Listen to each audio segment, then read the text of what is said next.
Magandang tanghali mga kagala. Dito tayo sa Banawi na naman yan. Oras natin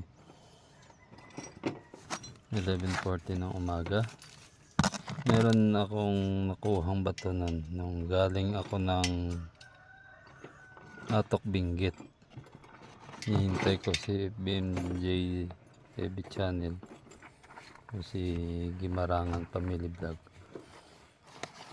Nung dumating siya, pumarada kami doon sa isang parking area.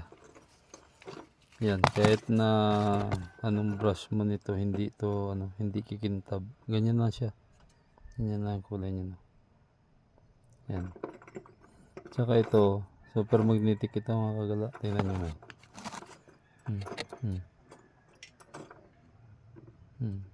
Yung galaw yan. Dikitan natin. Sasama yan.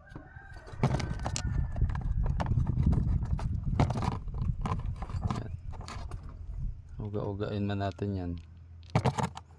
Makapit talaga siya. Op, nahulog. Yan. Yan. Yan. Oh. Yan.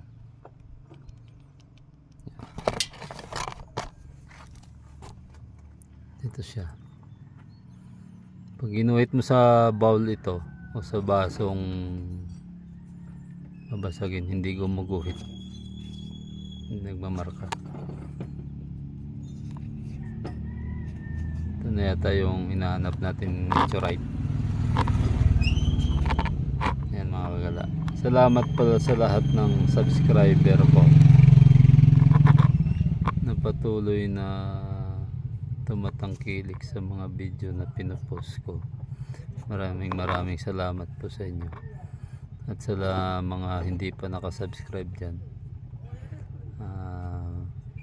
baka pwedeng subscribe nyo na rin para lagi kayong updated sa sa video na aking pinopost. Dito tayo sa Banawi. Yan yung old Banawi. Dito dati yung munisipyo nila. Ayan o. Yan. Yan, nalipat na eh. Sige mga kagala, maraming salamat ulit sa inyo sa patuloy na suporta nyo sa akin. Ingat kayo palagi dyan. God bless.